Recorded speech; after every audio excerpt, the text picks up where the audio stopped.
Unos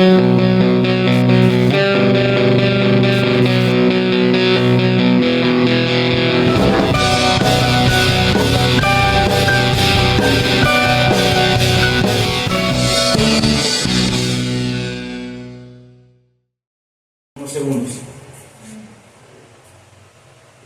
Padre, gracias te damos en esta noche.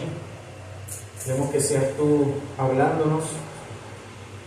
Hace poco que hemos comenzado con este ministerio, pero sabemos que tú no estás desde hace poco. Tú estás desde la eternidad y desde antes de la fundación del mundo nos escogiste, nos llamaste, nos justificaste, nos santificaste y nos glorificaste, Señor. Nos bendeciste con toda bendición espiritual en los lugares celestiales, Señor. Has dado tu Espíritu Santo, que es Dios mismo, para estar con nosotros. Ayúdanos a no ser cobardes, a representarte a ti como buenos embajadores. Y por eso estamos aquí, para instruirnos y prepararnos. Por eso te pedimos en el nombre de Jesús que tú nos hagas. Amén. Amén. Bien, Hebreos capítulo 2. Vamos a tomar lectura del versículo 14 al 18. Hebreos capítulo 2.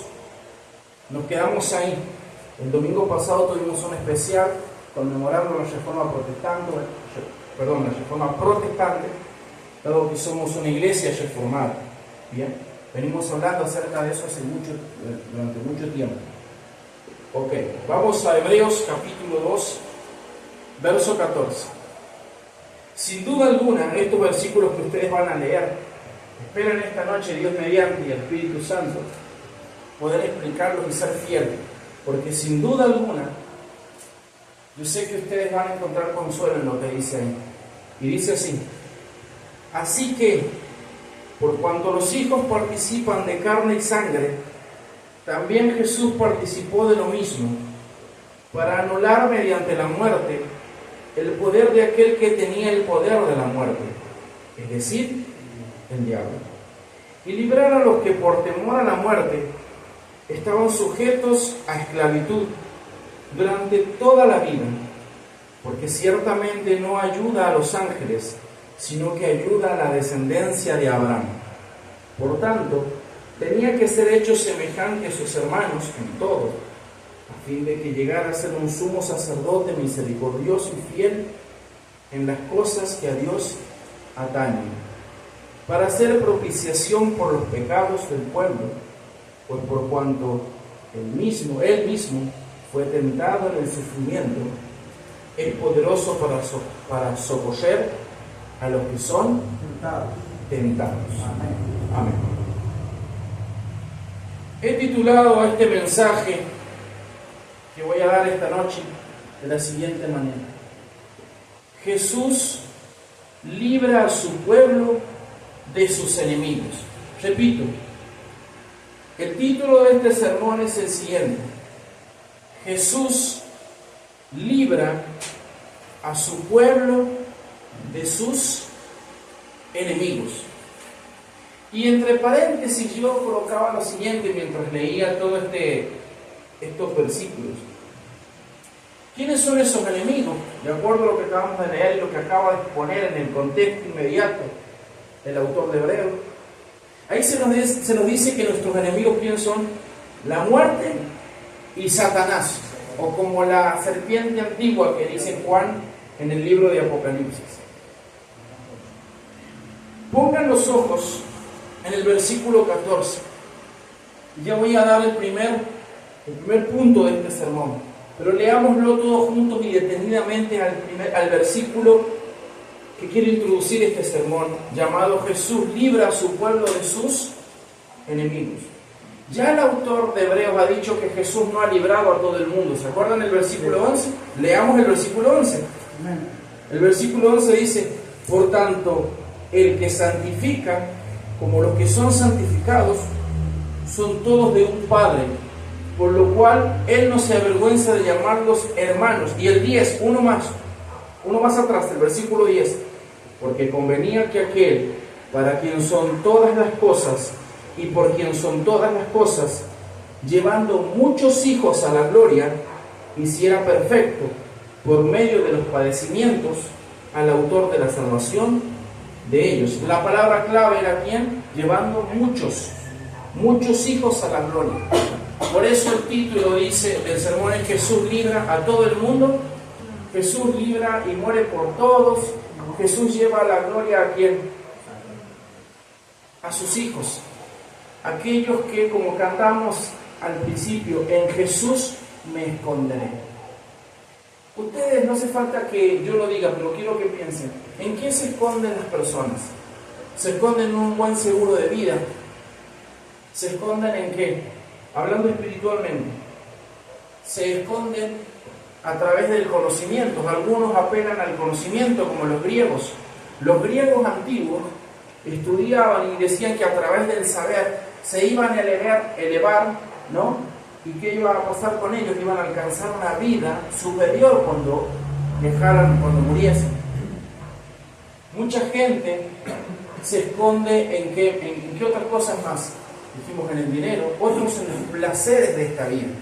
Es tan así que en la parábola del sembrador, ¿no? El Señor dice que la semilla cayó en diferentes terrenos, ¿no?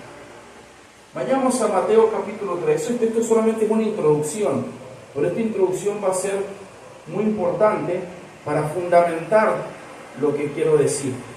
Si vamos al Evangelio de Mateo, capítulo 13, allí nosotros vamos a tener la explicación. Yo voy a leer solamente la explicación para no hacerlo tan largo a la introducción, o hacerla tan larga la introducción. Y el verso 36 de Mateo 13 dice: Entonces Jesús dejó a la multitud y entró en la casa, y se acercaron sus discípulos diciendo: Explícanos la parábola de la cizaña del campo. Jesús les respondió: El que siembra la buena semilla es el Hijo del Hombre. La semilla, ¿qué es lo que es? ¿Qué es lo que figura en esta parábola? La semilla puede ser el Evangelio, es la entrada al reino. La iglesia debe predicar la entrada al reino de Dios. El Evangelio es lo más precioso que nosotros tenemos. Es el mensaje que se nos ha encomendado. Es un mensaje que perezca el pensamiento de venderlo. ¿Qué es lo que sucedió en el siglo XVI cuando nace la iglesia protestante, la iglesia reformada? Nace porque la iglesia papista vendía la salvación. ¿Por medio de quién? De las indulgencias. Y decían, vos puedes rescatar. En la Edad Media ya se había construido una idea, una falsa doctrina llamada el purgatorio. No se encuentra en la Biblia, pero sí se encontró en el pensamiento de algún papa que creó la idea del purgatorio. Básicamente, que el purgatorio es un lugar donde pagan las penas a algunas personas que no se han conducido muy bien en esta vida. Esas personas, por supuesto, tienen que ser católicas, ¿bien? Pero los que están vivos, pagando y comprando y haciendo un aporte a la iglesia de Roma, podían rescatar esas almas. Es tan así que Johann Tetzel, quien fue un sacerdote que llega a Wittenberg, la ciudad donde estaba Martín Lutero, decía que en cuanto la moneda cayese y sonara en el cofre, un alma volaba del purgatorio ¿a dónde? Al cielo. Y eso es lo que levantó la ira de Martín Lutero y clavó las 95 tesis. Que él no quería causar una división en la iglesia, él quería discutir estos temas y quería que la iglesia cambiara, pero ustedes ya saben lo que sucedió después. Entonces la semilla que dice acá el Señor Jesucristo, y él lo explica, ¿no? Es el Evangelio, es el mensaje que Cristo nos trae, que es que si ponemos la fe en Él, hallaremos la vida eterna. Y miren el verso 37. Jesús les respondió: El que siembra la buena semilla es el Hijo del Hombre, y el campo es el mundo. La buena semilla son los hijos del reino, y las cizañas son los hijos ¿de quién? Del maligno. ¿Más claro que eso? Echarle agua, dicen por ahí, ¿no? Por eso el título se llama Jesús no puede morir por todo el mundo, ¿no? Jesús libra a su pueblo de sus enemigos. ¿Quiénes son los enemigos? Y ya lo voy a explicar por qué la muerte es el enemigo. Si ustedes leen el Génesis capítulo 3, cuando las personas, cuando Adán y Eva cometen el pecado, ¿qué es lo que sucedió? ahí inicia su enemigo, que es la muerte, ¿no? Y quien lo hizo caer en pecado fue otro enemigo llamado ¿quién? El diablo, Satanás. Volvamos a la parábola, verso 39 dice: el enemigo que la sembró es el diablo, la ciega es el fin del mundo. ¿Ven? Cristo viene una sola vez, ¿lo ven? Y los segadores son los ángeles. Por tanto, así como la cizaña se recoge y se quema en el fuego, de la misma manera será en el fin del mundo. El Hijo del Hombre enviará a sus ángeles y recogerán de su reino a todos los que son piedra de tropiezo y a los que hacen iniquidad.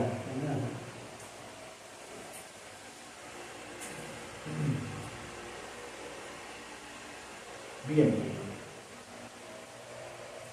Quiero que vayan al versículo 8 del mismo capítulo. Dice el versículo 8: ustedes pues escuchen la parábola del sembrador. A todo el que oye la palabra del reino y no la entiende, el maligno viene y arrebata lo que fue sembrado en su corazón. Este es aquel en quien se sembró la semilla junto al camino.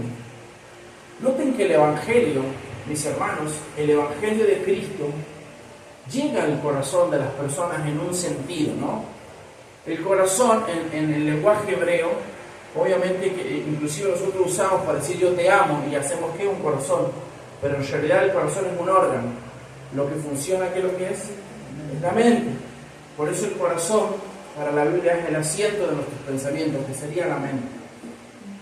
El Evangelio la gente lo entiende. Por eso si nosotros vamos y golpeamos la puerta y le dicen ¿quién es Jesús?, te lo van a describir de la mejor manera. El catolicismo ha ganado esa batalla. ¿En qué sentido? En Latinoamérica les ha enseñado a todos a través de toda su liturgia, su enseñanza, pero ese mensaje que ellos han enseñado no ha penetrado el corazón, porque no hay cambio en esas personas. No ha habido un cambio. Entonces te lo describen a Jesús, saben que Cristo murió por ellos, que derramó su sangre, pero a la perfección el católico te habla acerca de la cruz de Cristo. Pero no hay una transformación. ¿Y por qué no hay una transformación muchas veces? Es porque no están dispuestos a lo que nosotros cantamos. Todo a Cristo, ¿qué? Yo me rindo. Miren lo que dice acá. El versículo 20. Creo que estamos en el 19, ¿no? Este es aquel en quien sembró la semilla junto al camino. Verso 20. Y aquel en quien se sembró la semilla en pedregales, este es el que oye la palabra y enseguida la recibe con gozo, pero no tiene raíz profunda en sí mismo, sino que solo es temporal, y cuando por causa de la palabra viene la aflicción o la persecución, enseguida se aparta ¿de qué? De ella. No es fácil ser cristiano, porque ser cristiano es mostrar a Cristo, y la persecución va a venir y te van a decir ahora sí que vos no haces esto, ahora sí que no consumís esto, ahora sí que no haces esta práctica, ya no te burlas, ya no es mal palabra, no vas a ese lugar, etcétera, etcétera. Y podríamos seguir toda la noche, ¿no? Viene una persecución. Mirá, ya no vas conmigo al casino, ya no vas a mirar a esas mujeres o esos hombres. ¿Y qué es lo que hacen muchos de ellos? Por un tiempo van a la iglesia, se sientan con nosotros, pero terminan demostrando teniendo que una fe falsa, porque esa persecución les gana por encima de la cruz de Cristo. Por eso Charles Scott, el gran teólogo, decía de que los verdaderos creyentes tienen un amor que sale desde las entrañas por Cristo, y son capaces de ¿qué? De darlo todo por Jesucristo. Van a dar hasta su propia vida, como fue la época de los mártires en los primeros siglos del cristianismo. Esta persona, cuando viene la persecución, ¿qué es lo que hace? Abandona. ¿Saben cuántas personas, valga la redundancia, yo he visto sentadas en las iglesias evangélicas? Pero años, y hoy ustedes lo ven y hacen todo lo contrario, menos la práctica cristiana, ¿no? Versículo 22. Y aquel en quien se sembró la semilla entre espinos, este es el que oye la palabra, pero las persecuciones del mundo y el engaño de las riquezas ahogan la palabra y se queda ¿qué? Sin fruto. Este es el avaro. Jesús lo describe como una persona totalmente avara. ¿Cuál es el fin de él? Encontrar bienes materiales, una buena posición, gozar del placer de este mundo y dejar que Dios quede en segundo plano. Creo que hoy el hermano Cristian compartía en su Facebook, en su muro de Facebook, una frase de MacArthur que dice más o menos así, la voy a parafrasear. Es hoy, ¿no? Fue hoy. Decía MacArthur de que muchos cristianos no han hecho una profesión de fe, porque eso es cierto. En Latinoamérica, ¿saben lo que es el cruzcentrismo? El cruzcentrismo es una distorsión del Evangelio, aunque el Evangelio incluye la cruz. Nosotros, y ya voy a decir que, primero lo voy a definir qué es lo que es por ti. ¿Qué es el cruzcentrismo? El cruzcentrismo se ha visto mucho en los años 80, 90, bien, donde un evangelista iba y predicaba, ¿cierto? Y les decía que decidieran por Cristo. Y sin duda alguna muchas personas han conocido a Cristo ahí. Pero ¿qué ha sucedido? Han aceptado a Cristo y a partir de ahí, ¿qué es lo que han hecho? No les han enseñado más doctrina, porque ellos solamente se enfocan en ¿qué? En el cruzcentrismo.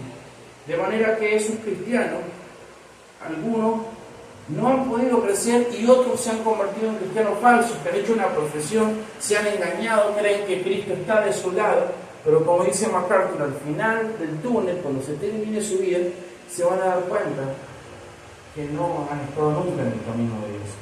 Y por último, versículo 22, ¿no? 23. Pero aquel en quien se sembró la semilla, en tierra buena, este es el que oye la palabra y la entiende. Este sí da fruto y produce, uno a 100, otro a 60 y otro a 30 por uno.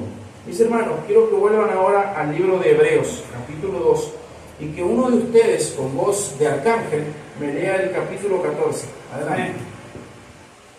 Así que, por cuanto los hijos participaron de la carne y sangre, él también participó de lo mismo, para destruir por medio de la muerte al que tenía el imperio de la muerte, esto es, al diablo. Amén, gracias, mi hermano. El punto número 1 de este sermón, que se llama Jesús libra a su pueblo y a sus enemigos, se llama la humanidad de Jesús. Lo que va a hacer el autor de Hebreos es decirnos, porque él ya comienza su libro diciendo que Jesús es Dios y que tiene divinidad y le dedica todo un capítulo, pero el capítulo 2 lo nombra Jesús, ¿bien? Y cuando habla de Jesús, de ese nombre, ven que Jesús participó, dice, es el nombre que refleja que Jesucristo también tiene, no solamente es Dios, tiene es divino, tiene una naturaleza divina, sino que Jesús también tiene una naturaleza ¿qué? Humana. Un comentarista llamado Simon Kistemaker, comentando este versículo, dice lo siguiente, escuchen, presten atención, como dice Jesús en la parábola, el que escuchó es el que se salvó. Dice, el escritor, hablando de ese versículo que acaba de leer Cristian, dice, el escritor de Hebreos, indica que la necesidad de librar a su pueblo de sus enemigos, la muerte y Satanás, significa que Jesús tenía que hacerse hombre. Fin de la cita. ¿Lo ven? Es obvio. ¿Por qué? Porque el que había perdido la batalla, ¿quién era? Como dice Pablo, el primer Adán. Jesús, dice Pablo, se llama el postrer Adán, porque Jesús es algo diferente a Adán. En su humanidad es igual que nosotros. Jesús lloró, Jesús estuvo triste, Jesús le dijo a una mujer, tengo sed. ¿Lo ven? O sea, él, a pesar que es Dios, también tiene todos los atributos que tiene una persona. Por eso, el punto número 1 es hablarnos de la humanidad de Jesús. Dice el verso 14, así que, por cuanto los hijos participan de carne, ¿qué? Y sangre. ¿Qué está queriendo decir lo que dice Simon Kistemaker, no? Que significaba que Jesús tenía que hacerse hombre. Y lo dice, así que por cuanto los hijos participan de carne y sangre, también Jesús, ¿lo ven? Y ese también es un énfasis en el griego original, o sea, está enfatizando la humanidad de Jesús. Por eso al final de lo que leemos, ¿qué es lo que dice? Porque no tenemos un sumo sacerdote que no pueda, ¿qué? Compadecerse. Enfatizando que Jesús es una persona que nos entiende a nosotros en nuestro sufrimiento. Porque Él es una persona, es la segunda persona ¿de qué? de la Trinidad. Y dice, también Jesús participó ¿de qué? De lo mismo. ¿Qué mismo? Lo que acabo de decir, ¿verdad? ¿Qué es lo que es carne y sangre? Es una forma de hablar de cuerpo humano, o sea, de una persona, el ser. Jesús creció, dice Lucas, que es un evangelio que habla de su adolescencia, ¿qué? E iba aprendiendo como todo el niño. En su humanidad Jesucristo tuvo que aprender. Bien, lo tuvo en sus brazos María, etcétera, etcétera, todo lo que ustedes saben. Juan capítulo 1, versículo 14, es un texto que a mí me gusta tanto es así que el ministerio de la ciudad está inspirado en ese texto. Dice así: y aquel verbo fue hecho carne y habitó entre nosotros, y vimos su gloria, gloria como del unigénito del Padre, lleno de ¿qué? Gracia y verdad. Lleno de gracia y lleno de verdad. ¿Lo ven? Jesucristo es humano como nosotros. Es Dios, pero también es humano. Y dice la otra parte después la coma, participó de lo mismo. ¿Pero por qué? Para anular mediante la muerte, ¿lo ven? Para anular mediante la muerte el poder de aquel que tenía el poder de la muerte, es decir, el diablo. Hay un catecismo antiguo que quiero leerle, que es el catecismo de Heidelberg. Es un catecismo reformado. La primera pregunta de ese catecismo dice así: ¿cuál es tu único consuelo en la vida y en la muerte? Muchos dicen que le dé la herencia a mis hijos. Es válido todo eso. Todas esas cosas que yo digo, no estoy diciendo, no tienen que entenderla como que no sirve, por ejemplo, tener una casa. No es así. Es más, Dios nos va a bendecir, a muchos de ustedes les ha bendecido con autos, con motos, con ropa. Es más, Dios dice algo muy bonito, que dice que Él viste a quien, a los lirios, Él les da de comer a las aves, mucho más a ustedes les dará. El problema es cuando eso está por encima. ¿Cuántas personas vienen a la iglesia? Viene el día del Señor y todos están que váyanse al parque, está lleno el parque. Váyanse a las canchas, están llenos los hombres allí. Váyanse, no sé, al autódromo, está lleno de allí de familia. Pero ¿cuántos han venido a Cristo? Todos los rechazan, lo desprecian. ¿Cuál es tu único consuelo en la vida y en la muerte? Dice el catecismo. Y responde la siguiente: que yo en cuerpo y alma, tanto en la vida como en la muerte, no pertenezco a mí mismo, sino a mi fiel Salvador Jesucristo, quien con su preciosa sangre ha hecho una satisfacción completa por todos mis pecados y me ha librado de todo el poder del diablo, responde el catecismo. Miren lo que dice el versículo 14 de Hebreos, ¿no dice lo mismo?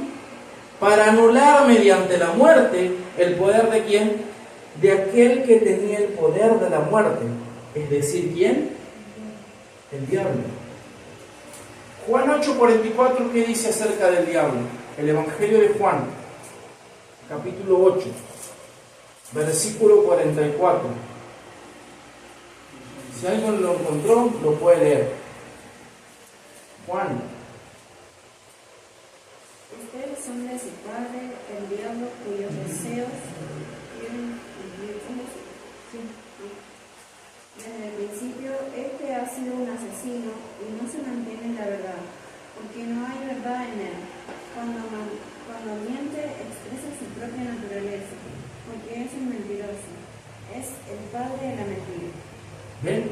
Lo que dice desde un principio Satanás. ¿Y a qué se está refiriendo el apóstol? Ahí cuando dice el principio, está hablando del Génesis. ¿Cuál es la génesis del pecado? Génesis significa el principio. ¿Cuál es el origen? ¿Cuándo comienza eso? Comienza en Génesis capítulo 3, siendo Satanás quien termina poniendo en duda a través de la mentira, diciendo: no, Dios bien sabe que cuando ustedes coman de ese árbol, seréis igual que Dios. Y entonces el primer matrimonio cae en pecado. Pero hay algo interesante que leía cuando estudiaba este texto, que no debemos caer en el literalismo de ahí. Miren el final del texto: el poder de aquel que tenía el poder de ¿qué? de la muerte, es decir, el diablo.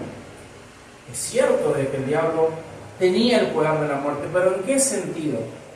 En el sentido de que él los hizo claudicar, porque si ustedes leen el capítulo 3, quien le da la muerte no es el diablo, quien le da la muerte es Dios. Y eso introduce una doctrina fundamental en la iglesia reformada, que creo que la soberanía.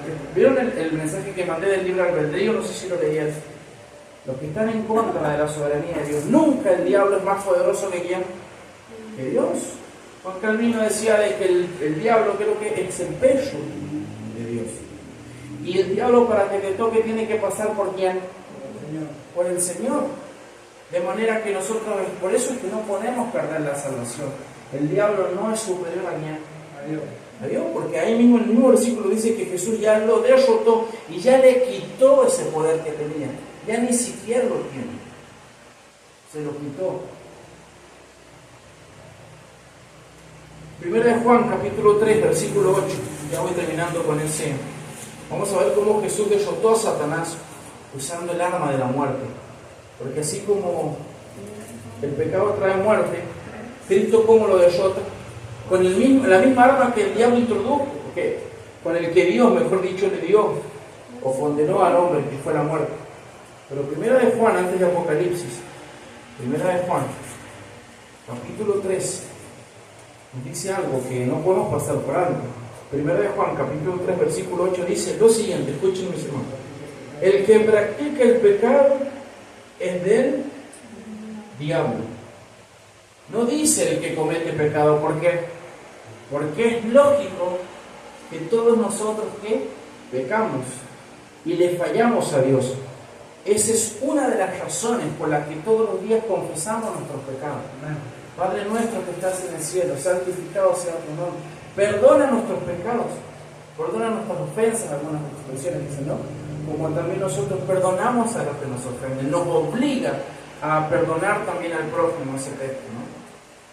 Siempre pecamos.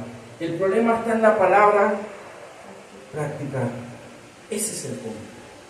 ¿Qué es lo que la diferencia, dicen nuestros credos, nuestras confesiones, entre un incrédulo y un cristiano? La práctica.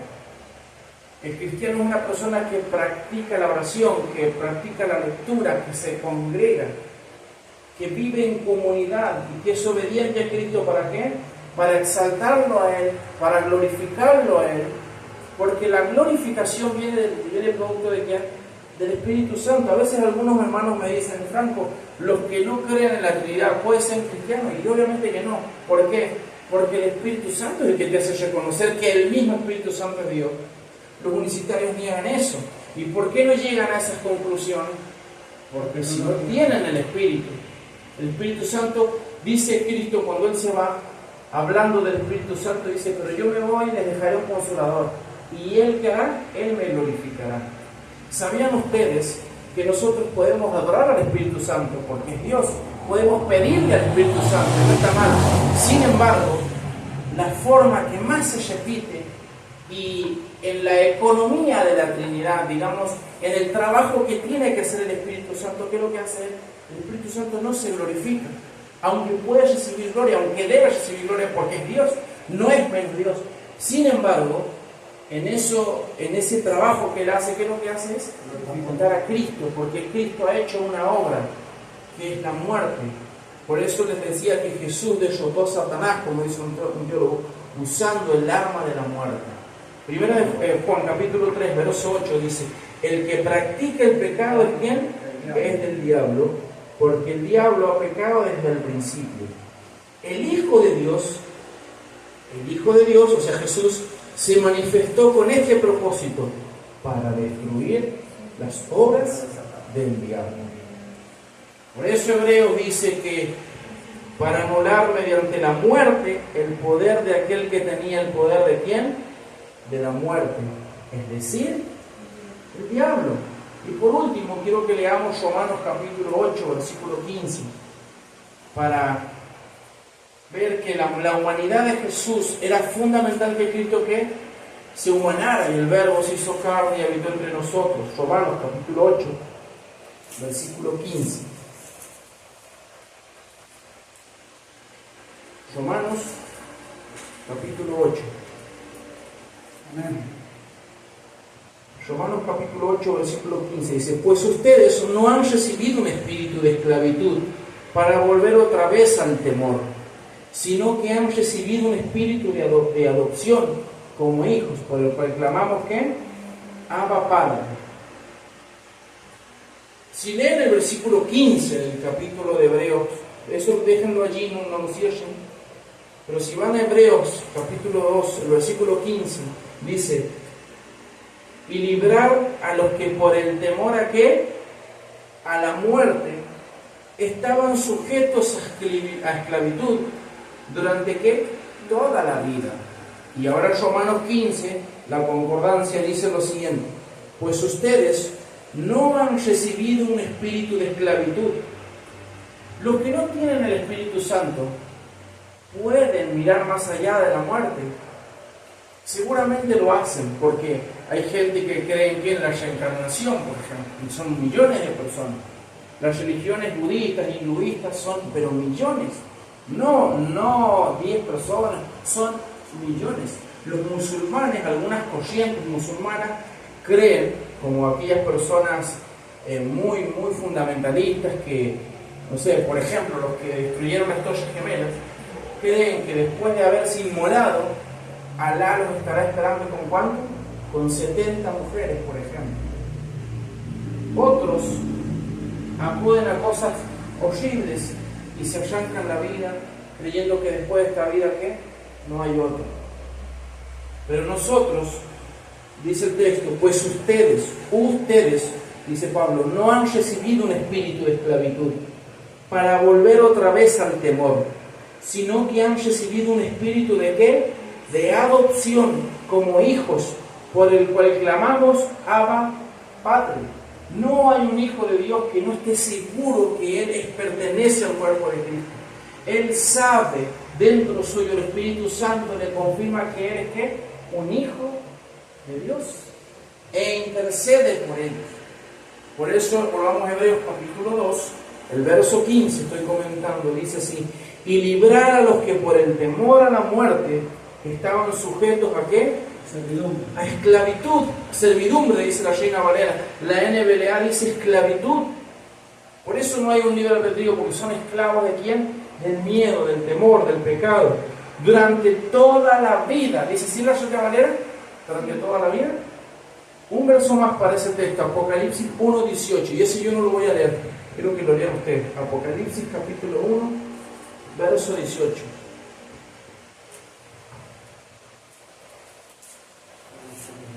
El que vive estuve muerto, pero ahora vivo por los siglos de los siglos, y tengo las llaves de la muerte y del infierno.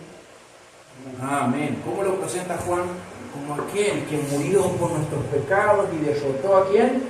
Al diablo, derrotó a sus enemigos y la muerte. Quiero terminar con este punto número 1 que hablé y que dije que es la humanidad de Jesús. Y cito otra vez el catecismo de Heidelberg. 2 preguntas, la 16 y la 17 del día del Señor 6. Y dicen lo siguiente, este catecismo: ¿por qué debe ser un verdadero hombre perfectamente justo? La pregunta tiene que ver, ¿cómo tenía que ser el Salvador? ¿Tenía que ser una persona con pecado? ¿Tenía que ser una persona solamente que fuese Dios, o sea, un ángel? Como dice algunos, no. Y dice el catecismo, porque la justicia de Dios requiere que la misma naturaleza humana que ha pecado sea también la que realice la satisfacción por el pecado. Y alguien que es pecador en sí mismo no puede ofrecer la satisfacción por otros. Es decir, no hay un hombre, ¿bien?, que peca que después nos puede salvar. No es ni el presidente, no es ni ningún líder, no es Mahoma, nadie. Sino ¿quién? Y lo responde el 17, dice, ¿por qué debe ser también verdadero Dios? Y responde el catecismo, para que por el poder de su deidad pueda soportar el peso de la ira de Dios en su naturaleza humana y para que pueda obtener y restaurar para nosotros la justicia y la vida.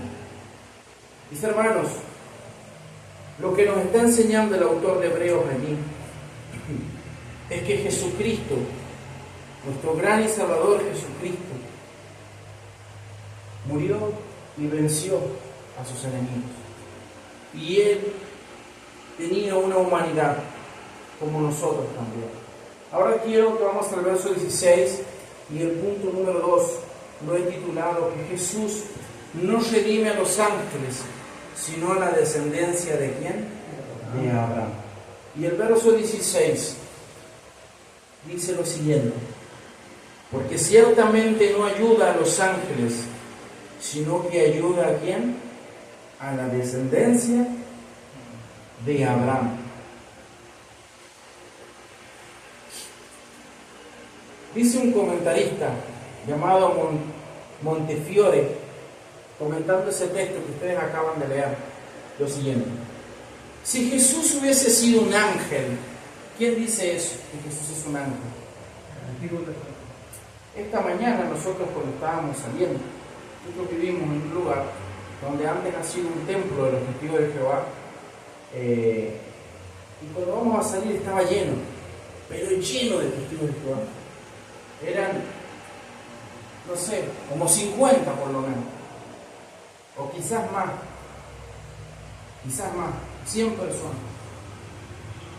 Y ellos fueron y se sacaron una foto, etcétera, etcétera. ¿Por qué el autor de Hebreos está diciendo esto? Porque quizás ellos estaban pensando que Jesús era un ángel. Y si Jesús es un ángel, como dice el catecismo de Heidelberg, tiene que ser Dios para que soporte la ira de Dios. Una persona, cuando, por ejemplo, Moisés quiso ver a Dios, ¿qué sucedió? Le dijo Dios: si tú me ves vas a morir, te voy a aniquilar, porque mi gloria no la puedes contener. El único que contuvo la ira de Dios fue ¿quién? Fue Cristo, porque Él también tenía una naturaleza divina. El verso 16 leyendo decía: porque ciertamente no ayuda a los ángeles, sino que ayuda a la descendencia de Abraham. Y decía Montefiore, que es un gran teólogo, lo siguiente: si Jesús hubiese sido un ángel, es de esperarse que vendría en ayuda de sus compañeros, los ángeles. Pero en vez de ello, Él ayuda a los hombres, dando con ello una generosa prueba de su identidad. Y miren el verso 17: por tanto, tenía que ser hecho semejante ¿a quién? A sus hermanos.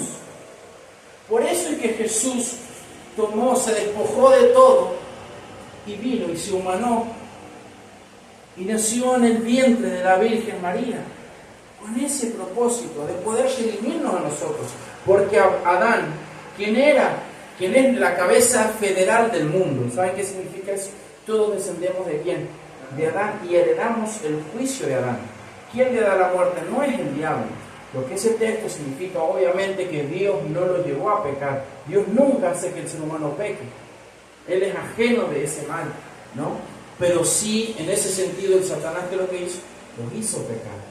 Entonces los hizo caer en la muerte. Y en ese sentido, Él tuvo las llaves de la muerte. Pero la muerte, si leemos el texto, no le introduce el diablo.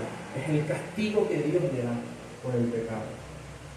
Y estábamos leyendo el verso 17 que dice: por tanto, tenía que ser hecho semejante a sus hermanos en todo. ¿Qué significa en todo? Cuando ustedes se preguntan, Jesús se sintió triste, Jesús lloró, tiene que ser todo eso, porque la definición de persona de Cristo tiene que ser igual a nosotros. La única diferencia es que Jesús nunca pecó. Imagínense cuando ustedes tienen pensamientos de lujuria, cuando ustedes quieren matar a alguien, cuando ustedes tienen envidia por alguien, cuando ustedes tienen celo por alguien. Imagínense que Jesús nunca sintió eso. Qué increíble, ¿no? Que Él puede ser tentado. Si Jesús hubiese sido, porque la tentación no es pecado, uno puede ser tentado. El tema es pecar. Imagínense que Cristo nunca pecó. Pero Dios promete que si nosotros creemos en Él algún día, tendremos ¿qué? Victoria, y no tendremos más esos deseos. Mis hermanos, si usted alguno está pensando, porque yo he escuchado cosas como esta, por ejemplo, Yo prefiero 1000 veces ir al infierno y disfrutar de las cosas que yo hago acá. Y es obvio, es lógico, porque el pecado a veces es dulce. ¿Quién no quiere a veces darle rienda suelta a todos los deseos pecaminosos? La Biblia dice que eso produce cierto placer. Además, nosotros nos hemos acostumbrado a ese pecado, ¿no? Llevamos siglos y siglos pecando y hemos desarrollado ese amor al pecado. Es por eso que nosotros sostenemos que el hombre no puede salvarse al menos que Dios lo toque y lo haga nacer de nuevo. Porque el hombre es un amante y esclavo del pecado y ama eso. Por eso Juan dice: el que practica el pecado es ¿quién? Es del diablo. Bien. Y por último, mis hermanos, quiero hablarle de Jesús como nuestro sumo sacerdote y darles un dato muy importante. Y es el siguiente: en ningún otro libro del Nuevo Testamento es descrito Jesús como sumo sacerdote. Repito, en ningún otro libro del Nuevo Testamento se describe, nos dice que Jesús es ¿quién? Es un sumo sacerdote. Y eso tiene mucho sentido. ¿Por qué? Porque los destinatarios de esta carta eran hebreos, ¿no? Y respetaban a quién, a la línea sacerdotal, a la línea de los sumos sacerdotes, a la tribu de Leví, a la tribu de Judá, pero sobre todo a esa tribu de Leví que estaba a cargo de qué, de las cosas sagradas de Dios. Y el autor de Hebreos, al escribir a esos judíos cristianos que están tentados en qué, en apostatar, están tentados en dejar de confiar en Jesús, están siendo tentados a decir: che, Cristo no va a volver, volvamos a las prácticas de la ley, volvamos al sacerdocio, volvamos a matar un cordero, volvamos a tener los flecos colgantes, volvamos a festejar todas las fiestas, cuando todas esas fiestas nosotros creemos que apuntan a quién, a Cristo, y se cumplen en Cristo. Lamentablemente mucha gente dice que todo eso se va a cumplir en un siglo, en un milenio, y la gente va a seguir teniendo hijos y un montón de cosas que se imaginan, pero no se dan cuenta que todo eso tuvo un cumplimiento, y tuvo un cumplimiento en la persona de quién, de Cristo. Por eso quiero hablarles por último de Jesús como nuestro sumo sacerdote. El sumo sacerdote no es el Papa. Y eso ya lo dijo Lutero, lo dijo Calvino, lo dijeron los reformadores. El sumo sacerdote no es ninguna otra persona sino Cristo. Únicamente en Hebreos, la doctrina del sumo sacerdocio de Jesús es desarrollada plenamente. Pues este es el único libro donde se desarrolla una doctrina en toda la Biblia que Jesús es ¿quién? Es el sumo sacerdote. Y quiero que leamos unos pasajes, mis hermanos, ya para ir terminando. Pero déjenme leer el versículo 18, ¿no? 17 y 18.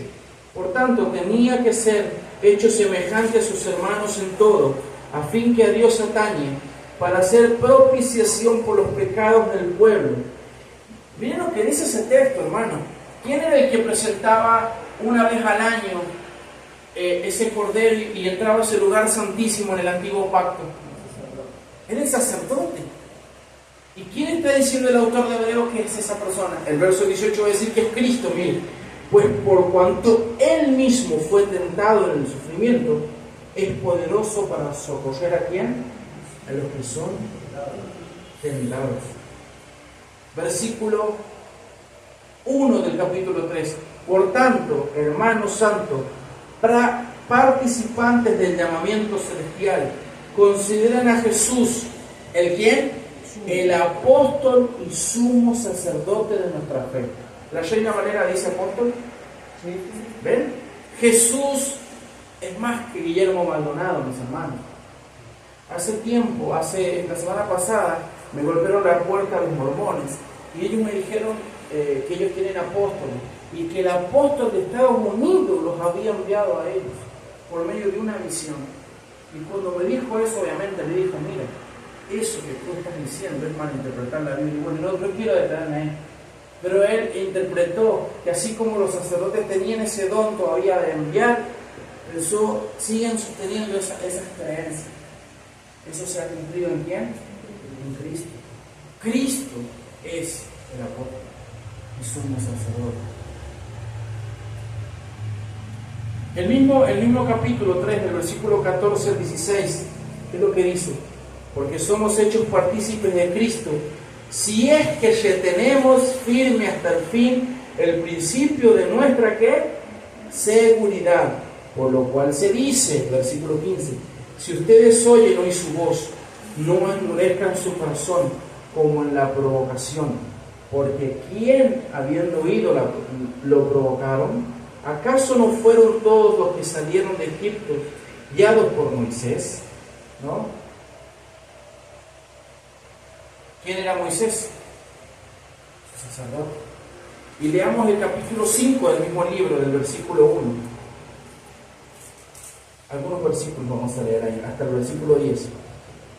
Hebreos capítulo 5, versículo 1 dice: porque todos somos sacerdotes, tomados de entre los hombres, es continuado a favor de los hombres en las cosas que a Dios se refieren, para presentar ofrendas y sacrificios por los pecados. Puede obrar con benignidad para con los ignorantes y extraviados, puesto que Él mismo está sujeto a flaquezas.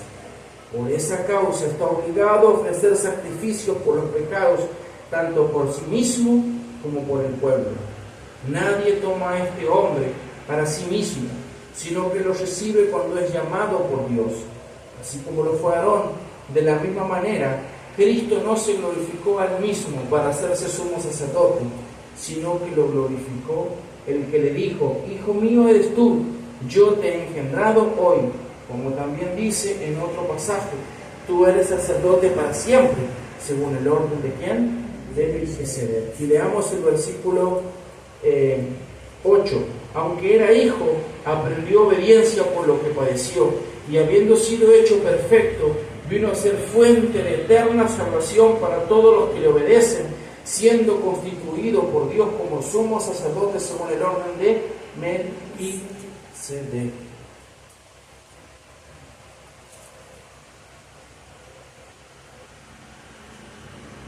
Último versículo, Hebreos capítulo 4,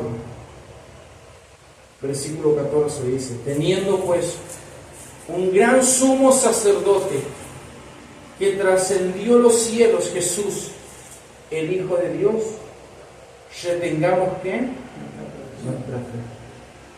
Porque no tenemos un sumo sacerdote que no pueda compadecerse de nuestras flaquezas, sino uno que ha sido tentado en todo como nosotros, pero sin pecado. Conclusión. Contemplen lo que dice el versículo 14, hermanos. Retengamos ¿qué? Nuestra fe. ¿Cuál es tu fe, hermano? Pregúntate en esta noche: ¿estás amando a Cristo que estás matando el pecado? El pecado siempre va a estar ahí. El hombre viejo está. Es verdad que tienes vida eterna. Es verdad que Dios te ha bendecido. Es verdad que nunca te podrás despartar de la mano de Dios. Pero también mientras vivamos en este mundo, el hombre viejo está ahí. Es como el reino de Dios. ¿Quién era el reino de Dios? El reino de Dios ya ha sido instaurado, pero no ha sido ¿qué? Consumado, porque se termina cuando Él ¿quién? Él viene y instaura. La vida eterna se recibe acá, pero aún tenemos dos. ¿Vivimos bajo el Espíritu Santo o vivimos ¿qué? Bajo la carne. ¿Estamos bajo el nuevo hombre que habla Pablo o bajo quién? El viejo hombre. Pongamos nuestra fe en Jesucristo. Él ya lo hizo todo, ¿no? Jesús libra a su pueblo de sus enemigos. ¿Quiénes eran sus enemigos? La muerte y Satanás. Pero Cristo murió por nosotros. Y Él, ¿cuánto ama a su pueblo? ¿Cuál fue el texto que les envié hoy al grupo? Porque de tal manera amó Dios al mundo, que ha dado a su Hijo, para que todo aquel que le cree no se pierda, sino que tenga vida eterna. Cristo te ama, hermano. Cristo te ama y te consuela. Pónganse de pie. Vamos a adorarlo a Él. Con esta canción que dice: Jesús siempre te amará. Yo te pido que en este momento tú utilices para buscar de Él. Él está aquí. Busca al Señor. Ora al Señor. Confiesa tu pecado.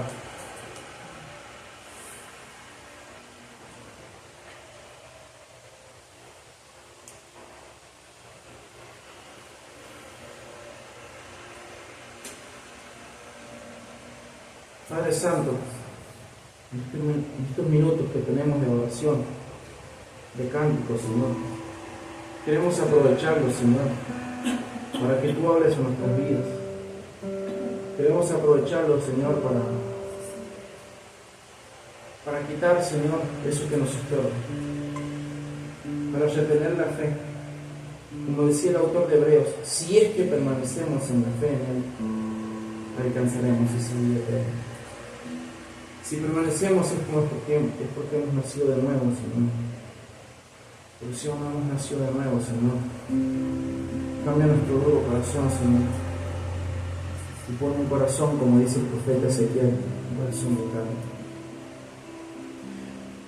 Sabe que para vivir tengo que morir a mi voluntad, morir al mundo de pecado, vivir solo en tu voluntad. Y saber que no existe error para que mi Dios me deje de amar. Saber que no existe pecado, que la sangre de Cristo no pueda limpiar.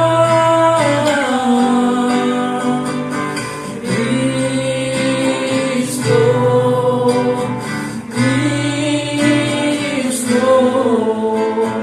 siempre te amará.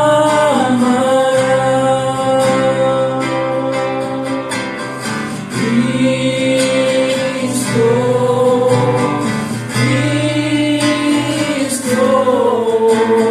siempre te amará. Canta una vez más. Y saber que para vivir tengo que morir a mi voluntad, morir un mundo de pecado, vivir solo en tu voluntad. Saber que no existe error para que mi Dios, para que mi Dios me deje de amar. Saber que no existe pecado, que la sangre de Cristo no pueda limpiar.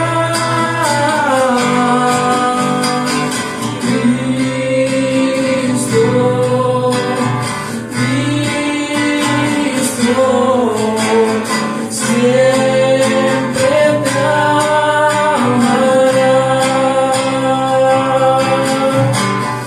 Cristo,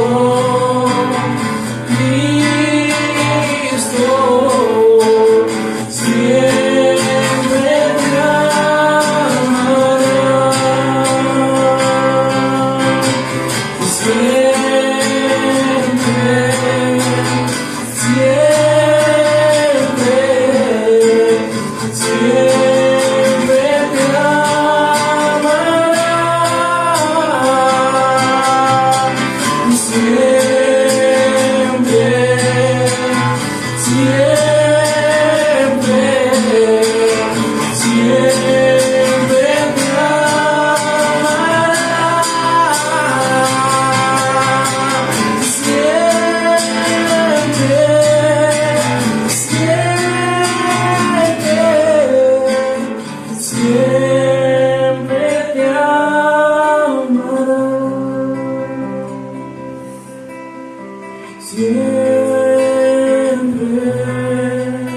siempre,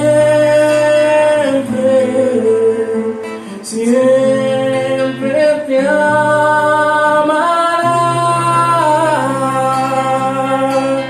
siempre, siempre,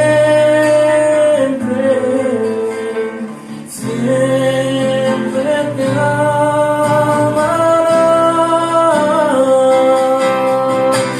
siempre, siempre,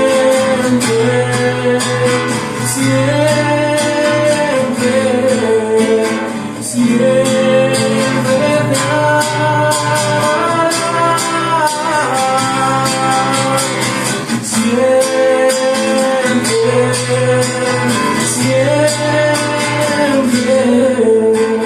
siempre te amará.